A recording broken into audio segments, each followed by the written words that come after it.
심장마비 골든타임 4분. 이 한마디로 생존율 2배 올라갑니다. 오늘은 정말 중요한 이야기를 나눠볼 거예요. 심장마비가 오기 전에 나타나는 신호 5가지와 119에 전화했을 때 꼭 말해야 할 3가지 문장, 이걸 알려드리려고 해요. 심장마비는 예고 없이 찾아온다고 생각하시죠? 아닙니다. 심장은 미리 우리에게 경고를 보내요. 단지 우리가 그 신호를 못 알아차릴 뿐이거든요. 오늘 이 영상 끝까지 보시면 가족의 생명을 지킬 수 있는 단 한 문장을 알게 되실 겁니다. 이 정보가 더 많은 분들에게 전해질 수 있도록 구독과 좋아요 꾹 눌러주세요. 여러분의 클릭 하나가 누군가의 생명을 구할 수 있습니다. 지금부터 집중해주세요. 안녕하세요. 과학과 의학을 바탕으로 건강 정보를 전해드리는 백세파워 FM 한도연 박사입니다. 많은 분들이 가슴이 아프면 협심증인가? 하고 생각하세요. 그런데 협심증과 심장마비는 완전히 다른 질환이에요. 협심증은 가슴 통증이 왔다가도 잠시 쉬면 가라앉습니다. 5분 정도 앉아서 쉬거나 니트로글리세린 같은 약을 먹으면 통증이 사라지는 경우가 많죠. 하지만 심근경색, 즉 심장마비는 달라요. 통증이 10분 이상 계속되고 아무리 쉬어도 절대 사라지지 않거든요. 특히 위험한 건 협심증 환자분들이 이번에도 좀 쉬면 괜찮아지겠지 하면서 그냥 넘어가시는 거예요. 그러다가 심근경색으로 악화되는 경우가 정말 많습니다.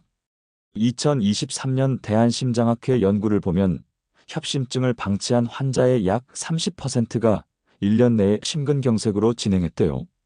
가슴이 조여오고 식은땀이 난다면 그건 이미 심장이 구조를 요청하는 신호예요. 이젠 괜찮겠지가 아니라 지금 당장 병원이 정답입니다.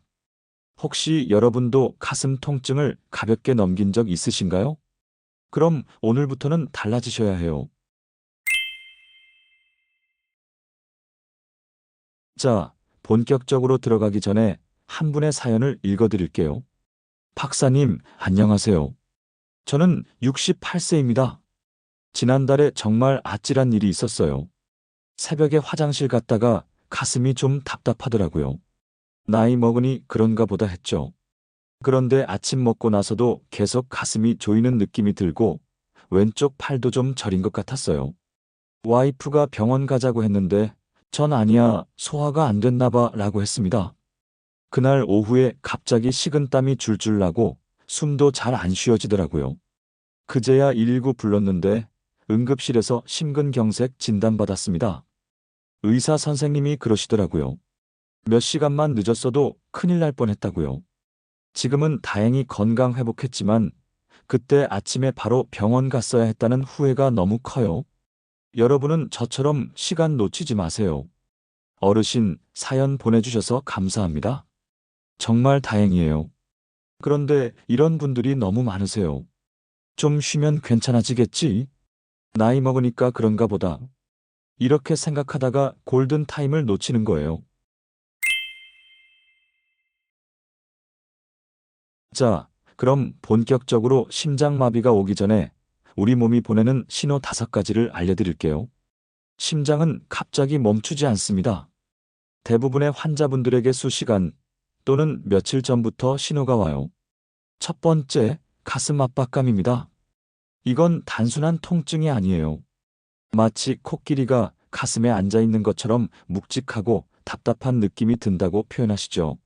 흉통보다는 압박감이라는 표현이 더 정확합니다. 미국 심장협회 연구에서도 심장마비 환자의 약 70%가 가슴 통증보다 압박감을 먼저 느꼈다고 보고됐어요. 두 번째, 왼쪽 팔, 어깨, 턱 통증입니다. 팔이 왜 아프지? 턱이 뻐근한데 치과를 가야 하나? 이런 생각 해보신 적 있으세요? 그런데 이게 심장 때문일 수도 있어요. 심장과 연결된 신경이 왼쪽 팔, 어깨, 턱까지 이어져 있거든요. 그래서 심장에 문제가 생기면 이 부위들의 방사통이 나타나는 거예요. 특히 왼쪽 팔 안쪽이 저리거나 당기는 느낌이 들면 절대 가볍게 넘기시면 안 됩니다. 세 번째, 식은땀과 구토감입니다. 갑자기 식은땀이 줄줄 흐르고 속이 메스껍고 토할 것 같은 느낌. 이건 몸이 산소 부족을 느끼면서 나타나는 반응이에요. 심장이 제대로 일을 못하니까 우리 몸이 비상상태에 돌입하는 거죠. 많은 분들이 체한 건가? 하고 소화제를 드세요. 하지만 만약 가슴 압박감과 함께 식은땀이 난다면 그건 소화불량이 아니라 심장 문제일 수 있습니다. 네 번째, 극심한 피로감입니다. 특히 여성 환자분들에게 흔한 증상이에요. 요즘 왜 이렇게 힘들지? 아무것도 안 했는데 기운이 하나도 없네. 이런 피로감이 며칠 동안 계속된다면 주의하셔야 해요. 2019년 유럽심장학회 연구에 따르면 여성 심장마비 환자의 약 58%가 극심한 피로감을 가장 먼저 경험했다고 합니다. 남성은 가슴 통증이 주 증상이지만 여성은 피로감과 호흡곤란이 더 흔하게 나타나요. 다섯 번째, 호흡곤란입니다. 평지를 걷는데도 숨이 가빠지고 밤에 누워있으면 숨쉬기가 힘들어지는 거예요. 이건 심장이 혈액을 제대로 펌프질하지 못해서 폐에 물이 차는 현상이거든요. 베개를 두세 개 쌓아야 잠을 잘 수 있다면 이미 심부전 초기 단계일 가능성이 높습니다. 자, 여기서 잠깐. 이 5가지 증상 중에서 2가지 이상이 5분 이상 지속된다면 그건 심장마비 전 단계일 가능성이 매우 높아요. 망설이지 말고 바로 119에 전화하세요. 자, 증상은 알았어요. 그럼 이제 뭘 해야 할까요? 바로 119에 정확하게 신고하는 거예요.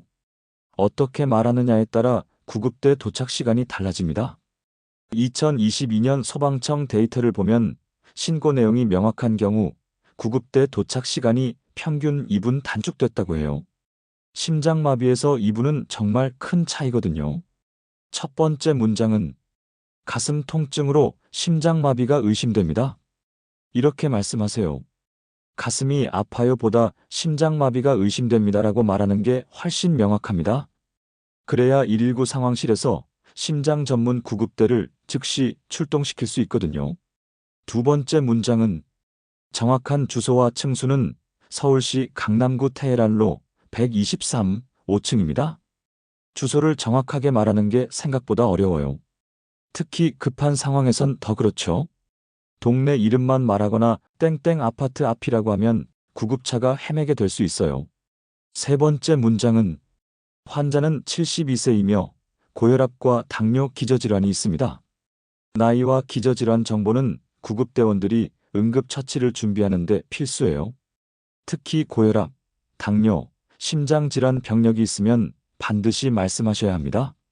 불안해서 말을 길게 하거나 그냥 가슴이 너무 아파요 같은 두리뭉실한 표현은 오히려 시간을 지연시켜요.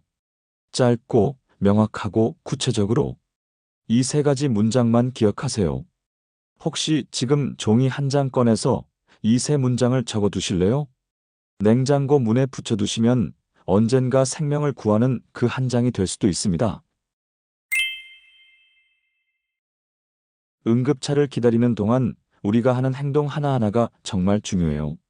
잘못된 행동 하나가 상황을 더 악화시킬 수 있거든요. 첫 번째, 절대 눕히지 마세요. 많은 분들이 환자니까 눕혀야지 하고 생각하세요. 아닙니다. 심장마비 환자는 상체를 30도 정도 세워서 앉혀야 합니다. 왜냐하면 중력이 심장이 뇌로 피를 보내는 걸 도와주거든요. 완전히 눕히면 오히려 심장에 부담이 더 가요. 소파나 침대에 기대 앉히거나 등 뒤에 베개를 받쳐서 상체를 세워주세요. 두 번째, 옷을 느슨하게, 옷 단추나 벨트를 풀어서 숨쉬기 편하게 해주셔야 해요. 특히 목 주변의 넥타이나 목폴라는 반드시 벗겨야 합니다. 조금이라도 호흡을 편하게 하는 게 중요하거든요. 세 번째, 의식 확인. 계속 말을 걸어주세요. 괜찮으세요? 제 목소리 들리세요? 눈을 뜨는지 대답을 하는지 확인하면서 의식 상태를 체크하는 거예요. 만약 의식이 없어지면 즉시 119에 다시 전화해서 알려야 합니다. 네 번째, 물이나 약 주지 마세요. 물 좀 드실래요? 이 말 절대 하면 안 됩니다. 심장마비 환자에게 물이나 약을 먹이면 기도로 넘어가서 질식할 위험이 있어요. 특히 의식이 흐릿한 상태에서는 더 위험하죠. 119가 올 때까지는 아무것도 먹이지 마세요. 자, 여기서 잠깐. 혹시 집에 니트로글리세린 같은 심장약이 있으세요? 의사 처방 없이 함부로 먹이면 안 됩니다. 혈압이 급격히 떨어져서 더 위험해질 수 있거든요.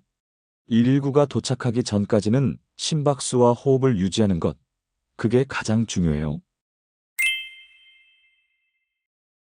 만약 내 눈앞에서 가족이 갑자기 쓰러진다면 상상만 해도 끔찍하죠. 하지만 이 3단계만 정확히 알고 있으면 생명을 구할 수 있습니다. 1단계는 의식 확인. 어깨를 가볍게 두드리면서 괜찮으세요? 저 보이세요? 하고 크게 말하세요. 반응이 없으면 즉시 119에 전화하고 호흡과 맥박을 확인해야 합니다. 숨을 쉬는지는 가슴이 오르락 내리락 하는지 보면 알 수 있어요. 10초 동안 확인해 보세요. 2단계는 신고. 본인이 직접 전화가 어려우면 주변 사람에게 119 빨리 불러주세요 하고 외치셔야 합니다. 이때 특정인을 지목하는 게 중요해요. 누가 좀 119 불러주세요 라고 하면 아무도 안 할 수 있거든요. 저기 노란 옷 입으신 분, 119 좀 불러주세요. 이렇게 구체적으로 부탁하세요. 3단계는 심폐소생술. 호흡과 맥박이 없으면 즉시 심폐소생술을 시작해야 합니다. 양손을 깍지 끼고 가슴 정중앙, 젖꼭지 사이를 눌러주세요. 속도는 분당 100에서 120회예요. 깊이는 약 5cm, 성인 기준으로 손가락 2마디 정도입니다. 딱딱 소리가 날 정도로 강하게 눌러야 해요. 갈비뼈가 부러질까봐 걱정하실 텐데 약하게 누르면 소용이 없거든요. 2020년 대한심폐소생협회 연구에 따르면 심폐소생술을 실시한 경우 생존율이 약 3배 높아진다고 합니다. 가까운 곳에 자동심장 충격기 AED가 있다면 가져와서 사용하세요. AED는 사용법이 어렵지 않아요. 전원을 켜면 음성 안내가 나오거든요. 의식, 신고, 압박 이 3단계만 기억하시면 됩니다. 준비가 곧 생존입니다. 평소에 이것만 준비해 두셔도 위급 상황에서 큰 도움이 돼요. 첫 번째, 냉장고에 응급 연락망 부착해 두세요. 119 번호는 다들 아시죠? 그런데 가족 연락처, 주치의 번호도 같이 적어 두세요. 특히 혼자 사시는 어르신들은 이웃이나 관리사무소 번호도 함께 적어 두시면 좋습니다. 두 번째, 약물 정보 카드 만드세요. 지금 복용 중인 약 이름, 알레르기 정보, 혈액형을 적은 카드를 만드세요. 지갑이나 핸드폰 케이스에 넣어두면 응급 상황에서 구급대원들이 바로 확인할 수 있어요. 특히 항응고제나 혈압약을 드시는 분들은 이 정보가 정말 중요합니다. 세 번째, 가까운 응급실, AED, 위치 파악입니다. 우리 집에서 가장 가까운 응급실이 어디인지 아세요? 지도 앱에 저장해 두시거나 종이에 적어서 현관문에 붙여두세요. 또 아파트나 동네에 설치된 자동심장 충격기 위치도 미리 확인해 두시면 좋아요. 요즘은 지하철역, 관공서, 아파트 경비실 등 많은 곳에 AED가 설치되어 있거든요. 이런 준비가 단순해 보이시나요? 아닙니다. 위급 상황에서 가족이 생명을 이어주는 가장 확실한 매뉴얼이에요. 자, 이제 예방 이야기를 해볼게요. 심장은 미리 준비한 사람을 지킵니다. 첫 번째, 정기검진입니다. 1년에 한 번은 꼭 심전도 검사, 혈압 측정, 콜레스테롤 수치를 확인하세요. 특히 60대 이상이시거나 가족 중에 심장질환 병력이 있으면 더 자주 검진받는 게 좋습니다. 조기 발견이 정말 중요하거든요. 두 번째, 금연과 절주입니다. 흡연자는 비흡연자보다 심장마비 위험이 2배 높아요. 과음하시는 분들은 부정맥 위험이 3배예요. 이제 와서 끊어봤자 하지 마세요. 금연 1년 후부터 심장질환 위험이 절반으로 줄어듭니다. 세 번째, 식습관 개선입니다. 포화 지방은 줄이고 오메가3와 채소는 늘리세요. 고등어, 삼치 같은 등푸른 생선, 시금치, 브로콜리 같은 녹색 채소가 좋아요. 소금은 하루 5g 이하로, 섬유질은 하루 25g 이상 드시는 게 이상적입니다. 맛없게 먹으라는 거야? 하실 수 있는데 향신료나 허브로 맛을 내면 충분히 맛있게 드실 수 있어요. 심장은 하루아침에 망가지지 않습니다. 작은 습관들이 쌓여서 결과를 만들어내는 거죠. 오늘부터 하나씩 실천해 보세요. 자, 오늘 이야기 핵심만 정리해 드릴게요. 심장마비 전조 증상 5가지는 가슴 압박감, 왼쪽 팔 어깨, 턱, 통증, 식은땀, 구토감, 극심한 피로감, 호흡곤란입니다. 이 중 2가지 이상이 5분 이상 지속되면 즉시 119에 전화하셔야 해요. 119 신고 시 꼭 말해야 할 3가지는 심장마비가 의심됩니다. 정확한 주소와 층수, 나이와 기저질환 정보입니다. 대기 중 해야 할 행동은 눕히지 말고 상체 세우기, 옷 느슨하게, 의식 확인, 물이나 약 주지 않기.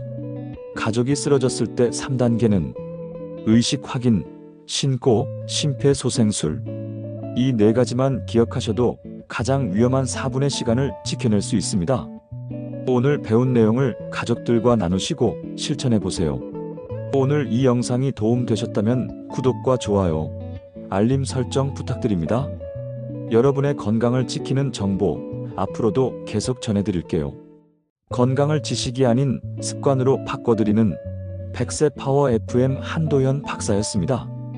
오늘도 여러분의 건강을 응원합니다. 감사합니다.